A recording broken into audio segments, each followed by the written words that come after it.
On the election day, the Friends must wholeheartedly participate in the elections, in unity and amity, turning their hearts to God, detached from all things but Him, seeking His guidance and supplicating His aid and bounty.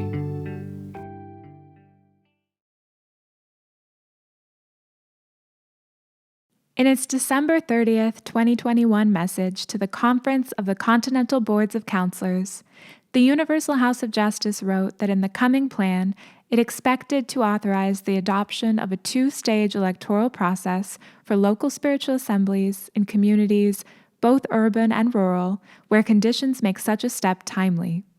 On February 2nd, 2022, the Universal House of Justice authorized the adoption of this process to the National Spiritual Assembly in 3 U.S. cities: New York, Los Angeles, and San Diego. The goal of this video is to help you become better acquainted with the spiritual imperatives that characterize the Baha'i election process in general, and enable you to become more familiar with the two-step electoral process procedure specifically. While the spiritual nature of the elections will remain the same, there will be changes in the administrative procedures. Briefly, up until this point, the procedure for electing local spiritual assemblies in your community has been that each eligible voter in the community voted for the 9 community members they felt would be best to serve on the local spiritual assembly. The change to the two-stage electoral process means that each community will now be divided into units. Individuals in each unit will vote for and elect delegates from amongst those living within the unit, adding up to 19 total delegates for the entire community. These delegates will then convene to elect the 9 believers to the local spiritual assembly. We'll go into more detail on the timeline, a map of your community's electoral units, and the logistics of this process later in this video. Let's now take a closer look at what characterizes a Baha'i election process. Why is this process important? And what makes it unique? Let's look at some guidance to help us explore these questions. The elector is called upon to vote for none but those whom prayer and reflection have inspired him to uphold. The manner of participation by all adult members of the community in these elections is a distinguishing feature of the system of Baha'u'llah. For it is a bounden duty that confers a high privilege upon every Baha'i to select, as a responsible citizen of the new world being brought into existence, the composition of the institutions having authority over the functioning of the Baha'i community. In this regard, indifference and neglect on the part of any believer are alien to the spirit of the cause. The Friends must strive ceaselessly to avoid being contaminated with these destructive attitudes, which have inflicted such damage on the integrity and authority of the institutions of a declining world order. In the features and outcomes of this electoral process that distinguish it from contemporary practices, we find not limitations, but dawning points of profound implication. The delegates, as well as the generality of the believers, uphold the purity of Baha'i elections, scrupulously avoiding electioneering or discussion of who should or should not be a member, even when specific names are not mentioned. For not only does the guardian prohibit reference to particular personalities, but he also states that we should refrain from influencing the opinions of others. Through their wholehearted embrace of the Baha'i electoral process, the believers will witness, day by day, a greater contrast between the emerging institutions of the Baha'i administrative order and the decaying social order around them. In this increasing distinction will be seen the promise of the glory of the world order of Baha'u'llah, the system destined to fulfill the highest expectations of humanity.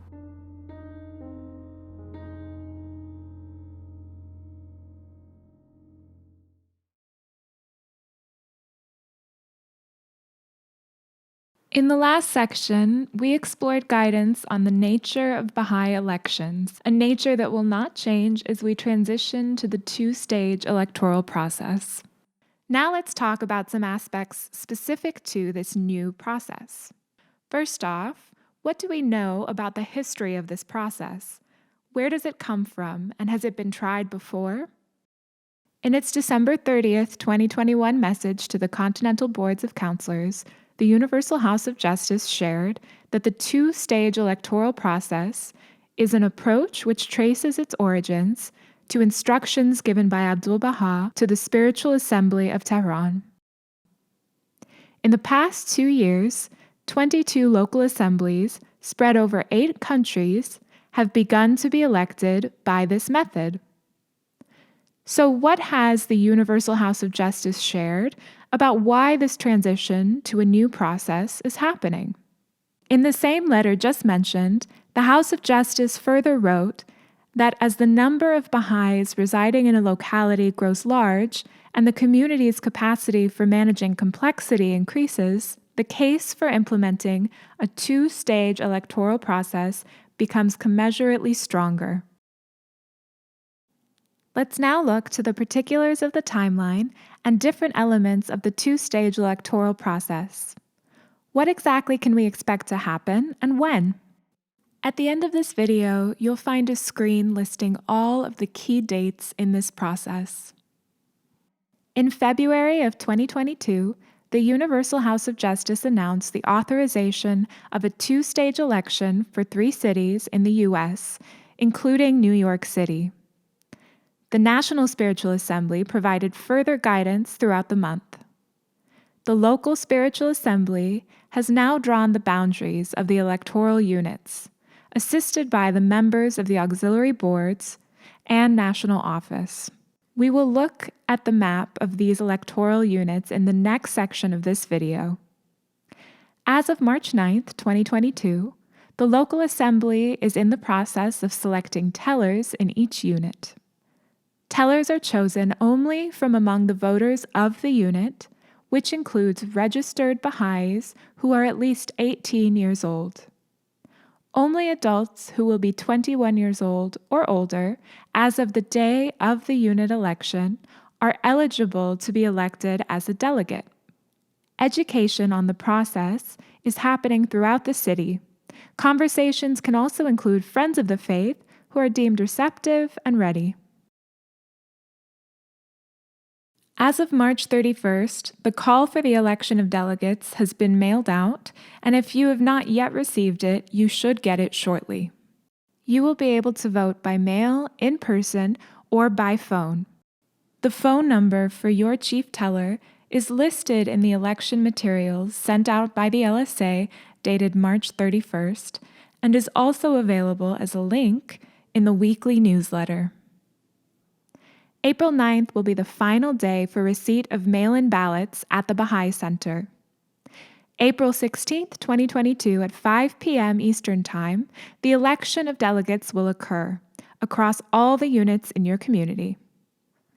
Election of delegates occurs in a hybrid in-person and online setting. The unit tellers will announce the results of each unit's delegate elections at the unit gathering and via email to those residing in the unit. Tellers will then report results to the local assembly. We'll discuss the nature of these unit gatherings later in this video. Once all the delegates are elected across all units, the local assembly will announce the names of all 19 delegates to your entire community. From among these 19 delegates, the assembly will appoint 3 tellers, one of whom is to serve as chief teller. Finally, on April 20th, 2022, after sunset, the 19 delegates will be convened at the Baha'i Center to elect the new assembly. We'll talk more about the nature of this delegate gathering later in the video. Following this gathering, the new assembly will announce the names of the 9 believers elected to the local assembly, to the entire community, and to the National Spiritual Assembly. As mentioned, your local assembly, under guidance from the National Spiritual Assembly and in collaboration with the members of the auxiliary boards and the national office, created this electoral map of your community. In this process, the total number of delegates elected from the body of believers will be 19. In dividing your community into electoral units, the local spiritual assembly worked to assign the number of delegates in each unit in proportion to the adult Baha'i membership of each unit, within a reasonable margin of variation. This was to be done in a way that would allow 2 delegates to be assigned to each unit, knowing that at least one unit would need to be assigned 1 or 3 delegates. At the end of this video, you will find a map of each electoral unit with zip codes that you can pause on to help you find your unit. You can also navigate to a particular unit map using the chapter markers in the video description below. Wondering how to know who's in your unit? The local spiritual assembly will send a list of names of the people in each unit, with the guidance that this list is only to be used for the unit elections and not retained. We've now talked about the timeline and taken a look at the electoral units for this new election process. Let's focus now on what the unit gatherings to elect the delegates will look like. Remember, these gatherings will be held on April 16th. According to guidance from the National Spiritual Assembly, these gatherings will be held in each unit at locations determined by the local spiritual assembly, and they should not be combined with the 19-day feast of Jalal. In addition to voting in person, provisions will be made for the chief tellers to receive absentee ballots by mail and phone. The programs for the unit gatherings will be developed in consultation with the auxiliary board members. The gatherings should begin with the establishment of a spiritual atmosphere through thoughtfully planned devotions, followed by the casting of ballots. Other elements, including consultation, may also be included. We can now look at what the gatherings of the 19 delegates elected in your community will entail. The National Spiritual Assembly has shared that for this gathering of delegates, primary focus should be given to the creation of a spiritually uplifting atmosphere. The opening devotional program is to be immediately followed by the casting of ballots. After the voting has taken place, other elements may follow, such as additional devotions, music, and fellowship.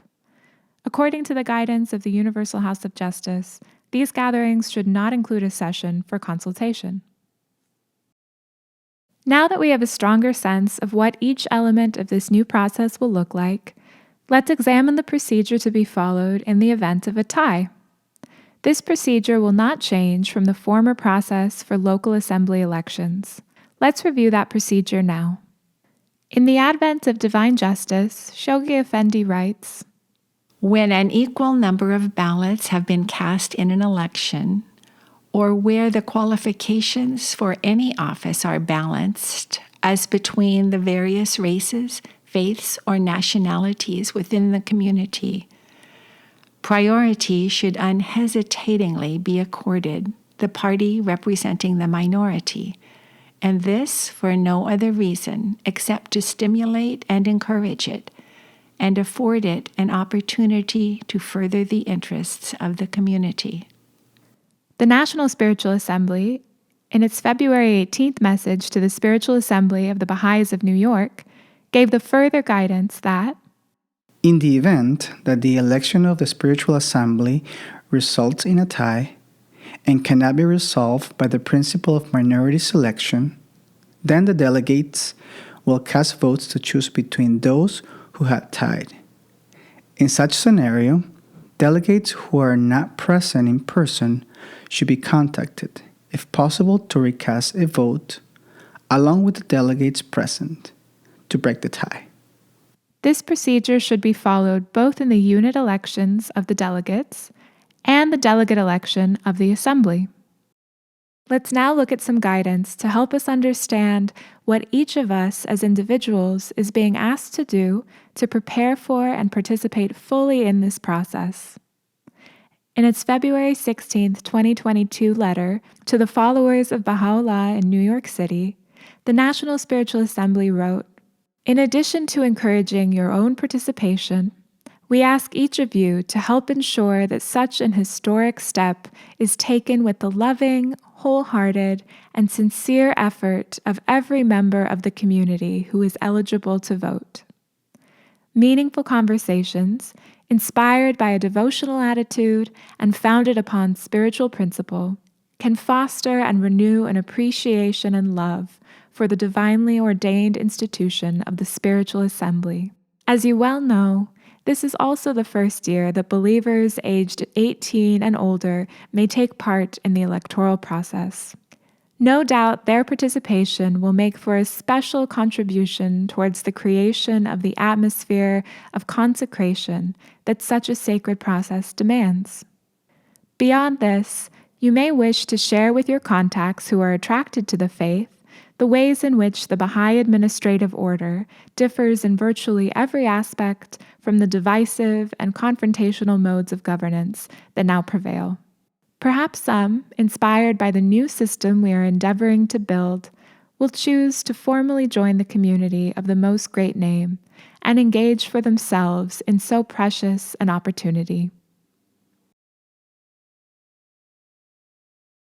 We are fortunate to have access to abundant guidance on how to prepare ourselves to vote and on what to consider when deciding who to vote for. Whether you're voting for a delegate or a member of the local spiritual assembly, this guidance will still apply.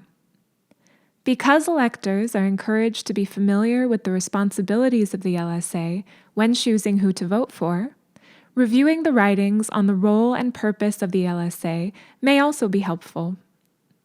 A separate video, compiling some of this guidance on Baha'i elections and the LSA, is available to assist you as you prepare to vote. Please note that the writings covered in these two videos will have a small amount of overlap, but there is plenty more guidance in the compilation video not covered here. You can find a link to this video in the description below. We'll conclude with an excerpt from a letter from the Universal House of Justice. When called upon to vote in a Baha'i election, believers should be aware that they are carrying out a sacred task unique to this dispensation. They should approach this duty in a prayerful attitude, seeking divine guidance and confirmation. As Shoghi Effendi has advised, they must turn completely to God and with a purity of motive, a freedom of spirit, and a sanctity of heart, participate in the elections.